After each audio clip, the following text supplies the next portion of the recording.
Thank you. My name is Christine Furstoss. I'm the Vice President and Technical Director for Manufacturing and Materials for General Electric. Now, General Electric is a very diverse company. We make everything from healthcare equipment, such as MRIs, CT scanners, X-ray equipment, ultrasound, through locomotives, power generation plants, into smart cities now, and of course our aerospace business where we make aircraft engines. Why are we so excited about additive manufacturing? What do we see as a future? Why are we investing in it?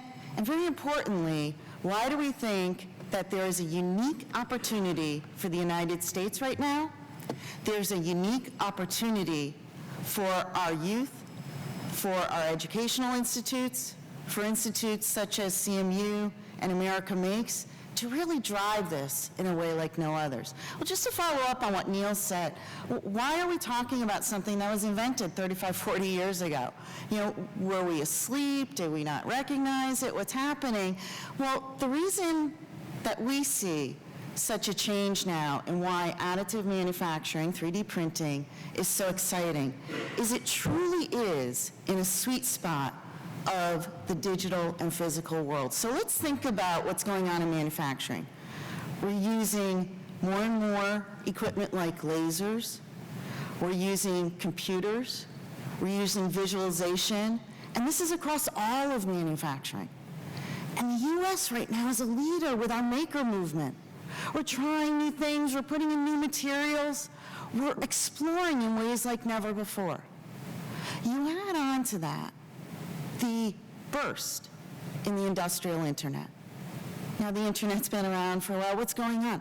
Just the technology to gather data, to store data, to access data, to use it in different ways.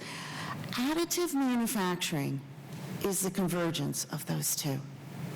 It's about bringing together what we value most, the ability to make stuff better than anyone else, to be proud of it, to be able to say, made in America. With the leadership that this country is showing in software and internet, but we need to capitalize on it. We need to be able to say, what does this bring? How can we drive growth for our companies, for our universities, for our government, for our whole economy? Well, for me, it's about looking at this technology not just about the act of printing.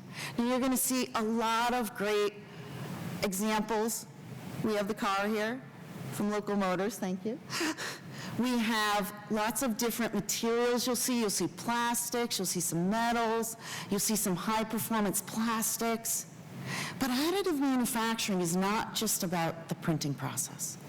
It really transforms the entire value chain. And when I say value chain, I mean everything from the start of an idea to getting it into a consumer's hand. Yeah. So the ability to think about how can I design different, and how can I go try it quickly and get feedback and see, does it even work the way I wanted it to? And then the actual process of printing, and as I'll speak in a moment, there's so many different ways we can look at it for the different types of materials, whether they're very complex or less complex, whether we need them quickly, whether we can wait and get perhaps some finer tuning of the parts, onto our factory floors. Because we're downloading data, and we kind of jumped right into it, but for those who haven't thought about additive a lot, most manufacturing you think about is what we call subtractive. You start with a good piece of material. It could be made by a casting, it could be made by a forging, you can roll out some material, you can melt it for plastics, and then we subtractively take away pieces of it by machining or drilling or grinding to get it into the shape we want.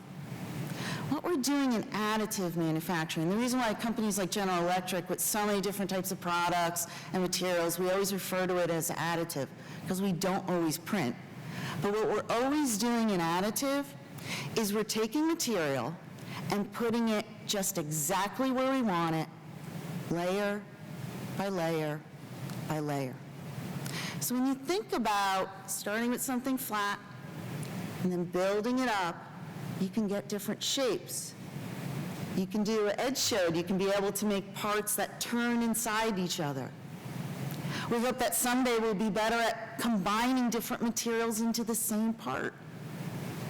Now imagine if you could do that with lots of different materials in lots of different places and in a number of different designs. And you can, because what's controlling where the material goes is computers and control systems and software linking them all.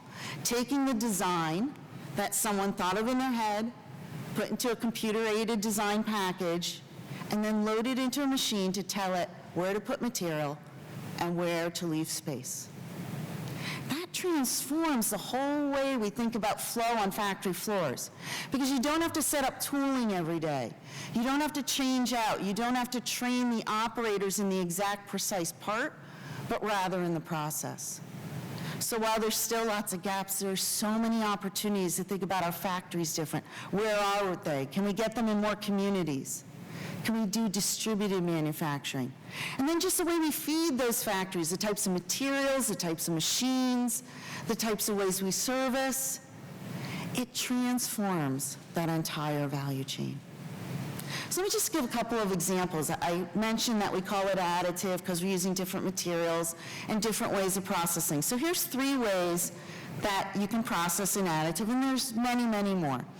The first is the way that General Electric is using the most, and that's something where we take material that is metal. It's actually in a powder form, so lots of small particles. We lay down layer by layer, and then we go over it with a laser. And what this laser is doing is essentially forming micro welds, little tiny micro welds. In fact, in some parts, there can be up to 62 miles of micro welds in 1 cubic inch. That's how small these little particles are. Picture it like talcum powder, but it's a metal. And we're putting the laser and saying, I want to make this shape. It's like drawing. It sounds fascinating, and it is. Because now we can make designs that we could never make before, and we can make them faster. NPI in this chart stands for New Product Introduction. We're cutting the time on some parts in half, because we can think of it, we can go try it, and then we can go test it and see if it works. We can also make sure that we continue to invest, that we continue to make sure that we can use it for things like tooling. It was mentioned that on the Joint Strike Fighter, the number of parts that the tooling was made for, and tooling is something that you may cast into or you may form into. Tooling has to be very, very precise, and it can take months and months to do that. Imagine now if it only took weeks to even days. The next area is something that we call direct write, or in some cases, depending on the material, direct microprinting. And think of this as combining material, either a high-performance plastic, a metal, a ceramic even, into something like a slurry. Think of it like a consistency of toothpaste. And we can print it. And so you see here what we're doing is we're printing electronics. And then what we would do is we would take away the soft parts and make it whole. Think of where now you could put sensors. Think that you can make configurable parts onto boards. Imagine if consumer electronics could configure just how you wanted it, just where you wanted it. That's the power of additive manufacturing. And we're even looking at it in some very traditional processes, but looking at it in a different way. There's something called cold spray. It was actually invented about 40 years ago in Russia. What you do is you take, again, these same metal particles that I talked about, but now they aren't being impacted by a laser. We're actually putting them through something that we call a gun, but it really just is like a spray, so just like an aerosol spray. But we do it at such speeds that we're able to, when they hit a surface, mesh them to each other. And we do it at low temperatures so that you can build up shapes onto parts that if you tried to hit them with something hot, like a laser, they would melt. But now, with the advances in computers, we can put those particles just where we want them. With the advances in the types of spray equipment, we can put them just where we want them. We're really advancing in ways like never before, and it's all about additive. This isn't one material, this isn't one part, this isn't one company. This is for everyone, again, to capitalize on what this country is great in. manufacturing, and the industrial internet. Here's how we think about it. Why do we think about it as a catalyst? Because it's really happening. We have now test flown, and we will be putting the first commercial engines into flight with additively printed parts. These parts go into the combustion system where we take the fuel and we combust it, which then it turns into thrust to make the jet engine go. We'll be flying it with additively printed parts. These parts, as well as in the future hundreds of others, will be printed at a new plant that we're opening in Auburn, Alabama. We're investing over $50 million, hundreds of workers, to be able to think about additive as the new frontier of manufacturing. But there's still lots to do, as I'll speak about in a moment. There's still lots of research in the kinds of materials and making the processes even faster so we can make more parts. So we're opening a new center. It's opening next month, just outside of Pittsburgh, in partnership with both America Makes and Carnegie Mellon, to think about how we can continue to explore how you industrialize, how you bring to a factory floor, how you bring about a supply chain for additive. While we're learning, it's really about collaboration. We're going to have a center that does manufacturing, but kind of small scale, and we're going to be able to look at it a little finer. We're going to have designers there, we're going to have inspectors there, we're going to have materials people there to keep advancing the state of the art. Dozens and dozens of companies across this country are investing, but we have to take advantage of it. Everybody has to be in to truly make this happen, because it's going to take a big ecosystem. No one company, no 3D Systems or General Electric or Local Motors is going to make this happen on its own. It's going to take government, it's going to take universities, consortia, because there's so many pieces of the ecosystem. And we're bringing together design, material, manufacturing, we're using software to tie it all together. It's so exciting, but it's so new. And how do we make sure that everyone feels that we're educating students the right way? It's about all of us thinking of it as an ecosystem and continuing to grow it that way. Because there's quite a bit to be done. There's quite a bit in the design aspects. How do we get the right software? How do we take those ideas and make sure that people can conform them to what additive can do?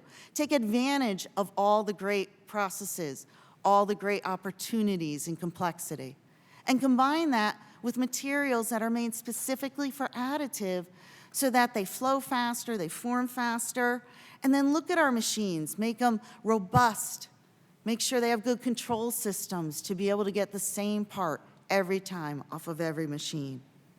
It's really about thinking about every part as a system, because in the end, you gotta inspect it, and when they're very complex, they're hard to inspect. You gotta make sure that we're thinking about it all the time at every step. Again, it transforms the entire value chain. So it's gonna take a lot to get there. It's gonna take all of us in there together, from the maker movement, through industry, through universities and government. It's gonna take us thinking about computing and materials and software. But now's the time. And the interest you're showing, the examples you'll see from these great companies and great universities, great organizations around, that is the future. I believe in it, I hope you do, and we continue to invest. Thank you.